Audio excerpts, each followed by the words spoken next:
The 2022 MotoGP season has been full of surprises, but none bigger than the struggles of Marc Marquez. The Spanish superstar just can't seem to get out of his own way. After missing most of 2020 with injury, Marquez had an up-and-down 2021 campaign plagued by crashes and more health issues. This year was supposed to be his big comeback, but it's been anything but.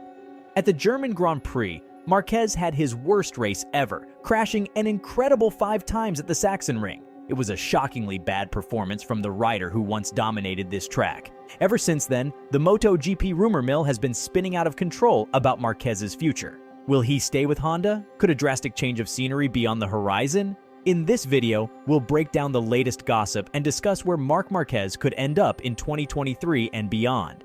Stick around as we separate fact from fiction. But before we dive into the meat of our discussion, we have some exciting news to share with you. We've hit a milestone of 1,000 subscribers. A huge thanks to our passionate MotoGP community for your ongoing support. As a token of our appreciation, remember that we have a $200 giveaway on the horizon. So, stay tuned for our next video where we will be announcing the winner. Here's a little tip for you all. Liking this video and leaving an insightful comment might just give you an edge in this contest. So get creative with your thoughts on Marquez's future, and best of luck to all of you. Now let's get back to our topic. The biggest rumor swirling around Marquez is that he could make a shocking switch to KTM for 2023. On the surface, it makes a lot of sense. KTM has the resources and desire to win a MotoGP championship. They've already shown a willingness to sign big-name riders, bringing Jack Miller over from Ducati this season. Plus, Marquez would look right at home on the KTM's orange bikes, since his Honda is already covered in orange sponsorship stickers. But it takes two to tango, and KTM CEO Stefan Pierer has pumped the brakes on any Marquez acquisition. In an interview with Speedweek, Pierer made it clear that KTM is committed to its current crop of racers. He stated, "We want to be world champions one day, but signing a Marquez is not our way."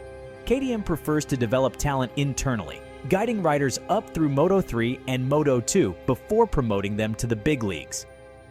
Pierer doubled down on this approach, saying, "I also believe in Brad Binder and Jack Miller, who fought for the Moto3 World Championship title with us in 2014 and has now returned." So while Marquez to KTM makes sense on paper, it doesn't align with KTM's rider development philosophy. Pierre seems content betting on his current stars instead of making a splashy outside hire.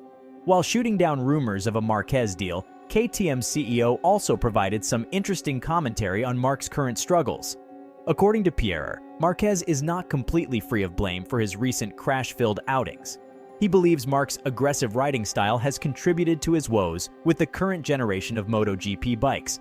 In Pierre's words, he is not entirely innocent, and his riding style now doesn't really suit these aerodynamically defaced bikes. That's why he falls so often. It's a fascinating perspective on why Marquez can't replicate his past success. The bikes have changed, but Marc's go-for-broke style remains the same. Beyond KTM, Marquez's options to switch teams appear limited. Aprilia and Ducati have stacked lineups with contracts locked in place. Yamaha has been even worse than Honda this season, making them an unlikely destination. That leaves Marc with a dilemma. He could stay put and keep working to get the Honda right, but his massive salary and top-tier sponsors give Marquez serious leverage if he wanted to force Honda's hand.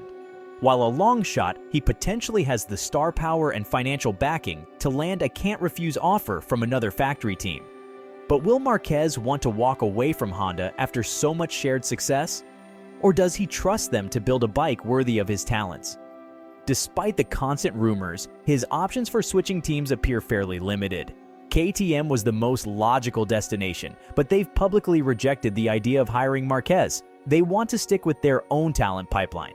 The rosters at Aprilia, Ducati, and Yamaha are also pretty much set, with no room for another high-priced rider. So the most likely scenario is that Marquez stays with Honda and tries to regain his form. After all, he and Honda have enjoyed tremendous success together over the years, but if Marquez wants out, he may try to use his leverage to force Honda's hand. With his talent and sponsor backing, he could potentially land a massive deal from another factory team. While it would be shocking to see him in different colors, money talks. If Honda can't provide a bike worthy of Marquez's skills, he may feel compelled to look elsewhere. For now, it seems Marquez will stick it out with Honda and hope they can rediscover their championship form together. But never say never in the fickle world of MotoGP. Marquez still has the name and clout to potentially field enticing offers from competing manufacturers. What do you think? Will Marquez return to dominance with Honda, or does his future lie with another factory team? Let us know in the comments section. Also, make sure to subscribe to MotoGP Zarathos and ring the bell to stay up to date on the latest MotoGP news and rumors.